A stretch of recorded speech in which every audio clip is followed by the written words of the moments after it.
But if I'm reading into what you're saying, like a lot of merchants are like, it's a lost cause, it's not worth fighting. It sounds strongly like you wouldn't agree with that. I do disagree with that. Now, most of the in-house teams do tackle this. It's kind of like being on a treadmill. Hello, David here at merchantaccounts.ca with another episode of the podcast. Now, I can't think of a more painful source of frustration for most merchants than chargebacks. They're expensive, they take up time and resource to fight, and most frustratingly of all, many merchants think, or they seem to think, it's an unfair process. Today I'm speaking to David Pirtle of Chargebacks 911. David is VP of Enterprise Engagement and is an expert on fighting chargebacks. He's worked in the industry for many years and talked to a lot of merchants, and this is really interesting, about a diverse number of chargeback issues. I'm going to use this opportunity to pick his brain. David, thanks for joining today. Yeah, very welcome. Glad to be here. Perfect. So if it's okay with you, a lot of our viewers may be familiar with this, but I'm going to start by explaining from my perspective why I think it's so hard to win chargebacks, and then I'd love to hear your comments, but I'm going to start here.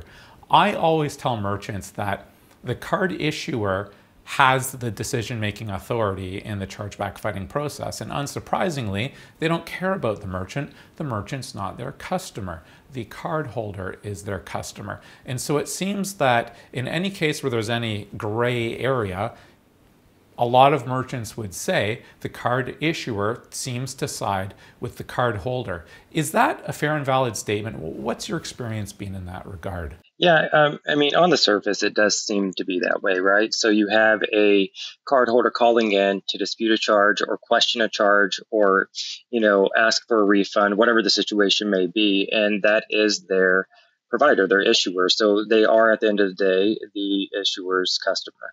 So the issuer is needing to take care of them, not just from a customer service perspective, but also from a regulatory perspective. Chargebacks were created to protect consumers of fraud.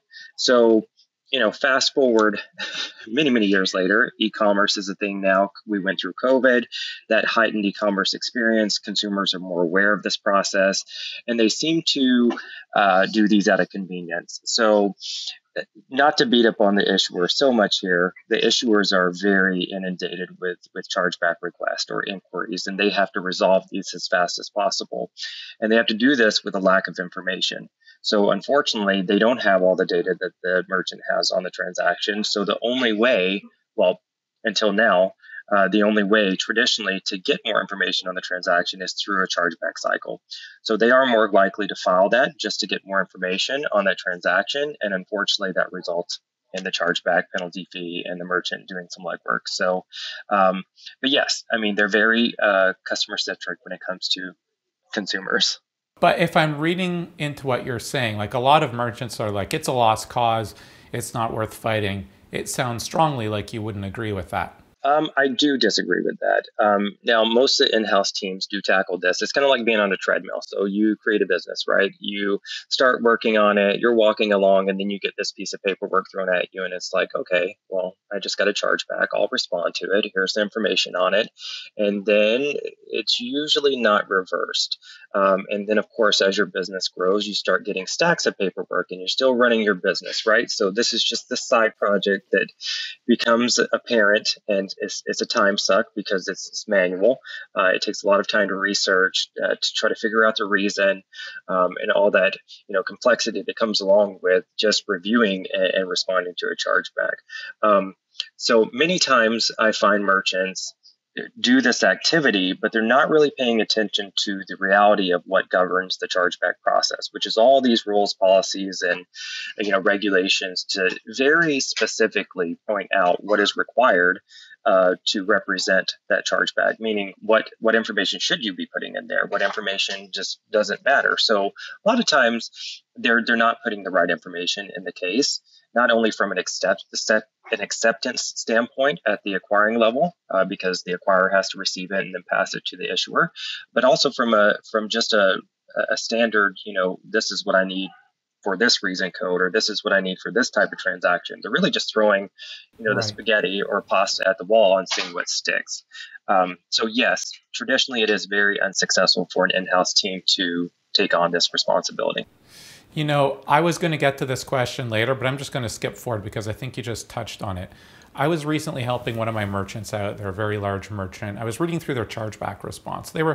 I'll start by saying they were losing chargebacks that they should not be losing. Like clearly, in fact, I'll be less obscure without naming the merchant. It was an airline, and people were like flying and then doing a chargeback for services not received. It's like, I think you can prove the service was received. And I looked at their chargeback response document, and it was all in there, but it was like, it just wasn't very nicely organized. And my background way back in the day is in internet marketing. And if you think of internet marketing, someone hits a web page and it's like you have just seconds to identify with the user, tell them you can help with their problem, overcome their fear of purchasing. Not all of that translates, but some of it does, because regardless of all the rules, there's a human sitting in a chair somewhere reading through this, huge document. Is it fair to say that the structure and organization are really important? I'm going to ask one more question before you answer too. And if you go on too long and it's just too much stuff, too sloppy, it could actually work against you. Is that correct? So that is 100% correct. I mean, how you structure a case should be dependent on what the card brand is, what the transaction type is, who the acquirer is, and who the issuer is that's reviewing that. So we have machine learning as part of our process at Chargebacks 911. When we dispute a case, we get results back in the millions versus just 100 or so chargebacks here and there. So our machine learning actually captures all of this data and then tweaks our cases depending on the results. With that in mind, the more precise you can be per the rules and regulations, the more likely that issuing rep is going to read that whole case. They're not going to sift through 50 pages of documents when they have about a minute to get through this case just to find the information they want or they need to find to prove that it is a legitimate charge. So that the structure is a really, really good thing to bring up. And even from an acceptance perspective at the acquiring bank level, they all have responsibilities into this as well. And they need to accept the casework in a certain manner, in a certain structure, without having to do a lot of work just so that they can pass it on to the issuer for review. So structure, 100%, it really, really matters. This happens so often when I have these podcast discussions. People say something and I'm like, well, that's obvious, but I never thought of it before. And you just did that to me. So customizing the response per issuer, can you just expand on that? Because it's very interesting. Yeah, so I mean, I'm not playing the blame game, and I'm not saying that issuers are not educated in the chargeback process. But if you actually stacked up the rules and regulations in paper, they would come up to your waist, right? And then there's hundreds of changes that happen as things go along. And if you're not keeping up with those changes, you may be stuck with a process or a workflow that is defined by an old policy. So for an example, even if you're an expert on chargebacks and you say, okay, this particular instance warrants us to provide order history. Well, if that issuer is still working on old policies, or maybe their rep is not educated on the process, they may be looking for something completely different. So, if Wells Fargo's team, not to say that that's who it is, but if Wells Fargo team likes to see something in a case, we're going to put that in that case. So it doesn't just come down to just the rules and regulations and policies. It's a human initiated activity and a human review process. So you need to be able to take that feedback, and it usually does take a massive amount of data to understand this, but it does make a difference. There's a human and they're looking for something. What are they looking for? So we uncover that through our case submission and results.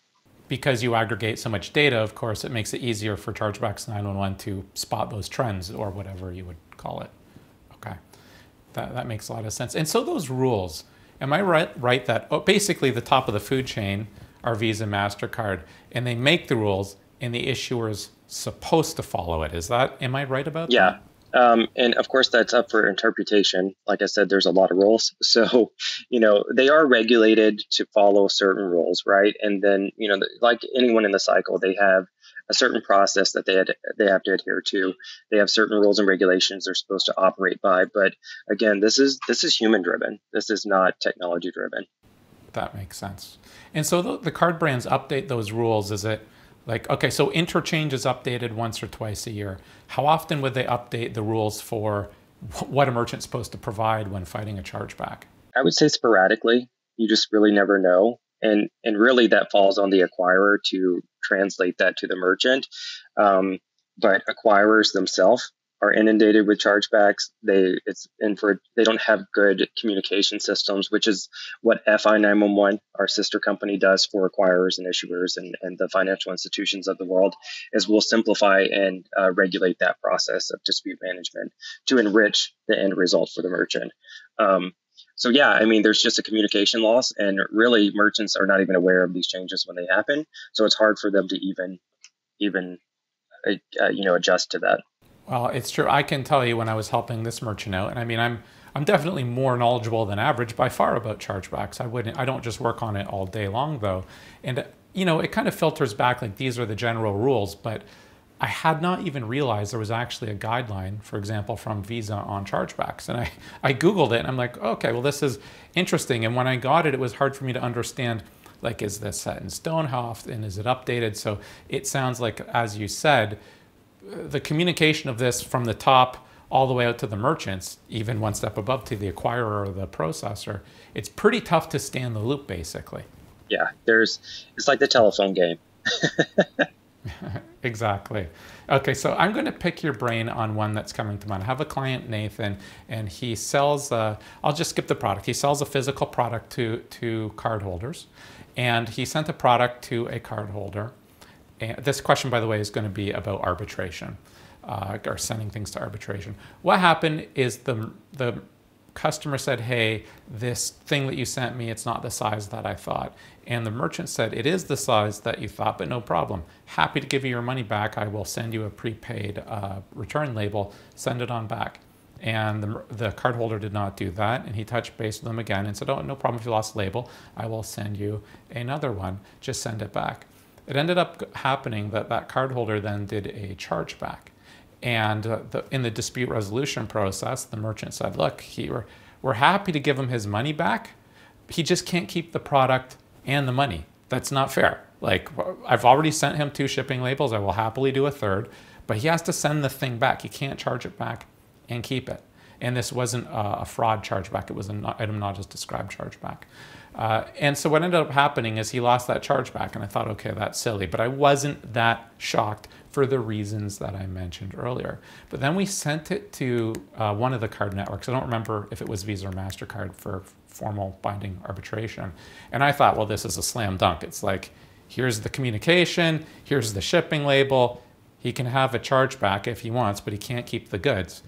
And my merchant lost the arbitration as well. And later on in my research of the chargeback stuff for a different merchant, it mentioned that when you go to arbitration, I think one of the rules is you're supposed to only send it if there's new or compelling additional evidence, which there wasn't, because he sent, like the first go round, he sent everything as clear as day. Anyway, still lost it. I just rarely, David, I haven't really structured a proper question for you. Maybe this is more of a rant. But is this common? Like, I would have thought for sure arbitration, you can't keep the goods and do a chargeback.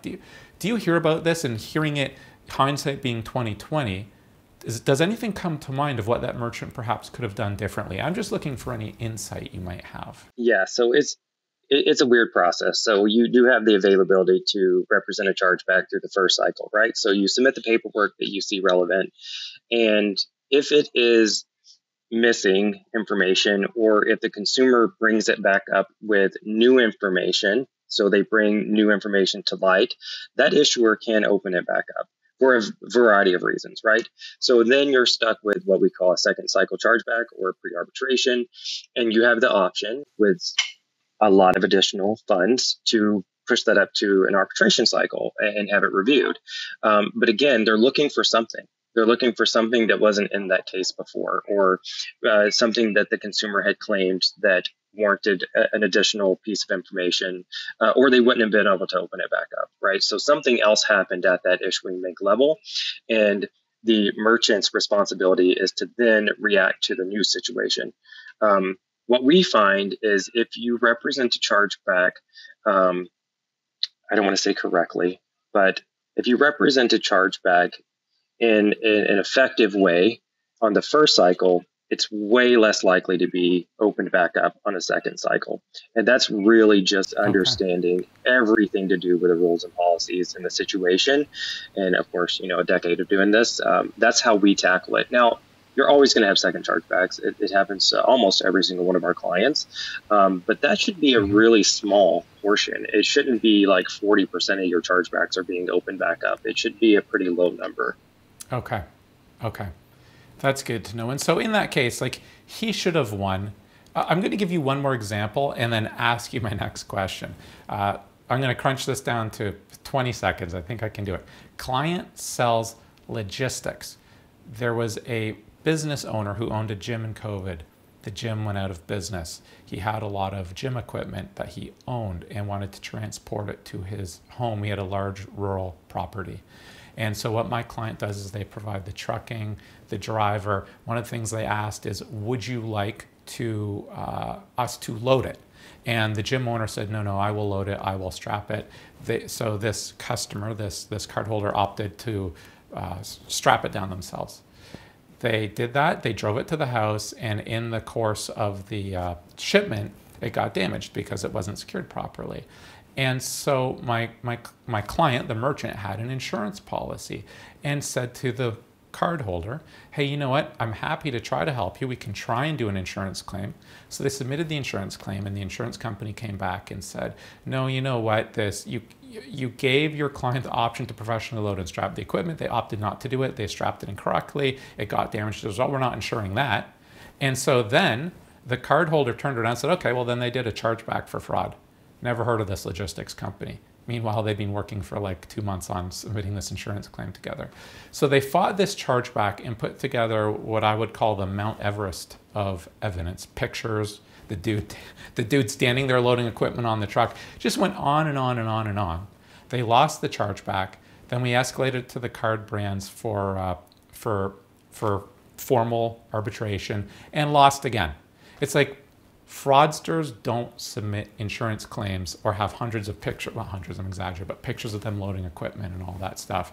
I just couldn't believe that they lost. And the question that I was about to ask you, is it a matter of putting together the right evidence, or is it the mistake of putting the evidence in the right order, or is it the issue that they should have written that chargeback response like it was going to like an attention deficit, child, so it was as condensed and tight as possible? Like, how can they lose that? And I'm wondering, just advice for merchants, like what's more important?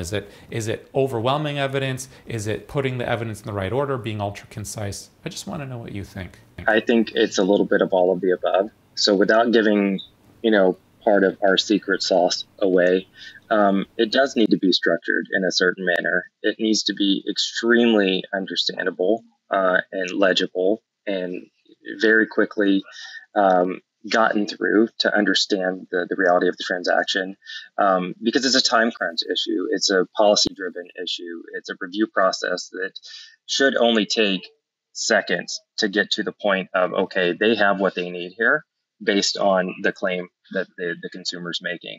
And I definitely would never overwhelm them because they're doing thousands of cases, so they have a lot to get through. So structure, being as precise and concise as you can per what you need in that case. And then I might get in trouble for this, but also kind of do a summary page, kind of just let that issuer or let the reviewer know what's in the package up front. Part of what our job is as Chargebacks 911 is to help these issuers understand the rules. That human at the end of the other side of the world most of the time, to say, okay, look, this is the situation. I've explained it. Here's a summary per the rules. This is what is deemed necessary. It's a learning process for everyone because the rules change so often. So the better that you can explain that and do it quickly, the more success you're going to have. That makes total sense. And I'd like to talk about Chargebacks 911 a little bit. I know that you guys do different things. I have some notes here about RDR and different things, but maybe you could tell people just a little bit about how Chargebacks 911 helps merchants win chargebacks. Yeah, so it really depends on the merchant situation, right? So we have merchants coming to us that are breaching thresholds. We have merchants coming to us that are just losing a lot of money. So really, there's two aspects to a chargeback situation. One is going to be a risk. Can I even absorb more chargebacks? Am I getting on monitoring programs? Am I losing my processing? Am I getting penalty fees that are excessive because I'm on these programs? So that's one aspect of it is how risky can I be with my chargebacks? And then there's a whole other aspect to it, which is, of course, money, right? So there's penalties, there's revenue lost in the transaction. It's usually about 3x the value of that transaction is actually what that merchant is losing because they have acquisition costs, they have shipping goods, they have, marketing, they have penalty fees, they have management fees, management requirements when it comes to chargeback, processes. So really, when it boils down to it, there's a lot more involved than just that transaction loss. I completely lost my train of thought. What were we? That's okay, because I asked kind of a long-winded question, but I was getting you to tell our viewers a little bit about Chargebacks 911 and just how you help people win chargebacks, like kind of the if people hit your homepage or who is the right fit for Chargebacks 911. So, in consideration of the two factors there, risk or just revenue loss, we would go at this in a couple different ways. So, Chargebacks 911, we're broken up to three sections. One is going to be our prevention. So, anyone that's needing to prevent chargebacks due to risk, we have about 7 or 8 different notifications that can resolve that dispute before it turns into a chargeback.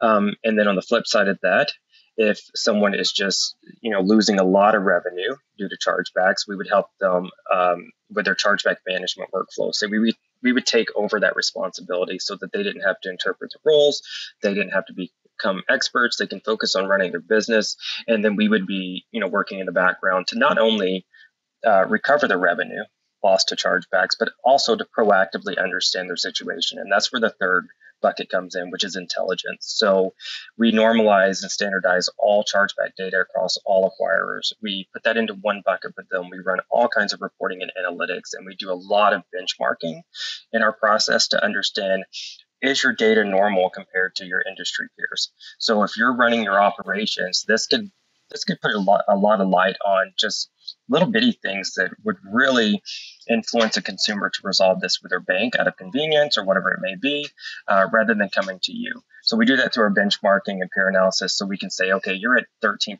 over here. Industry standards is 5%. Your refund policy could be causing this, or your refund script. It's just things that merchants are not aware of that make up about 40% of what we call merchant error. So prevention, recovery, and education.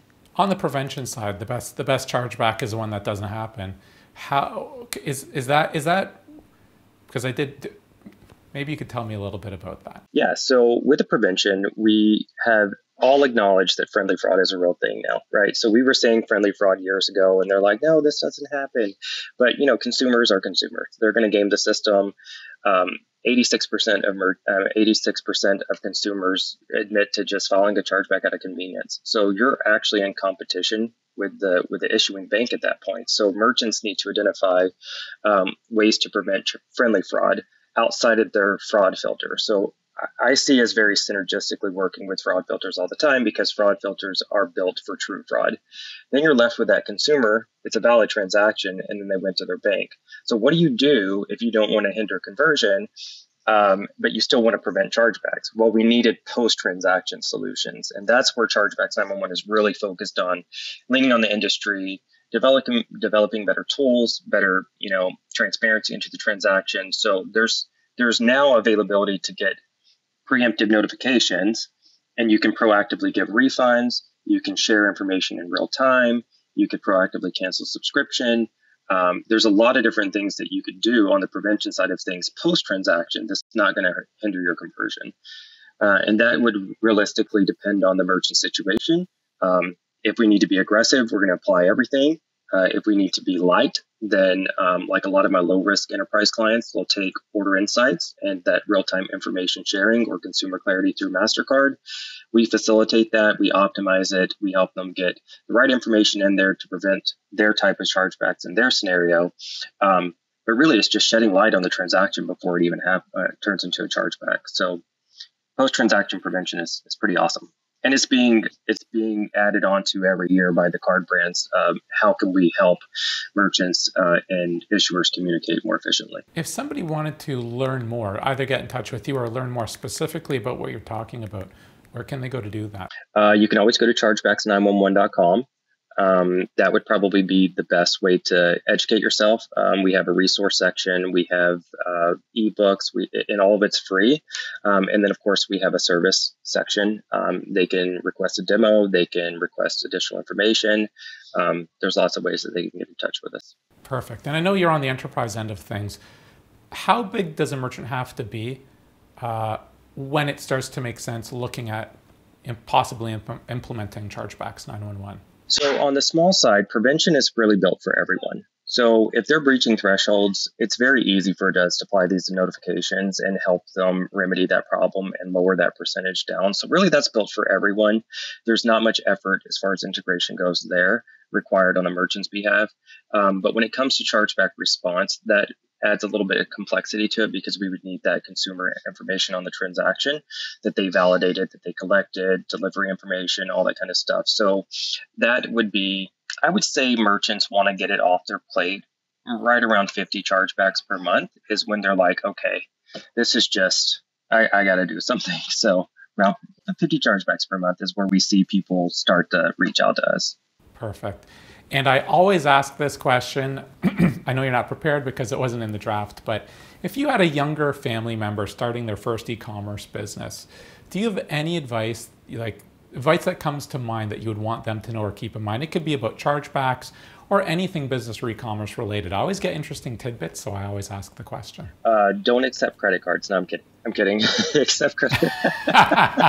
No, be prepared to accept credit cards. I mean, it's just a reality of where we're at in today's society. I don't think I've had cash in forever, but I think with chargebacks in particular, since that's the subject, is customer service is an extremely important part of if you're going to get a chargeback for friendly fraud, or if you're not. If your communication is really good, you're less likely to get that chargeback. If you explain what's happening, like in your communication, list your descriptors so they know what's going to show up on their statement. Give them as many refund options as they possibly can get. In the situation of, he didn't want them to keep the product, he wanted them to ship it back.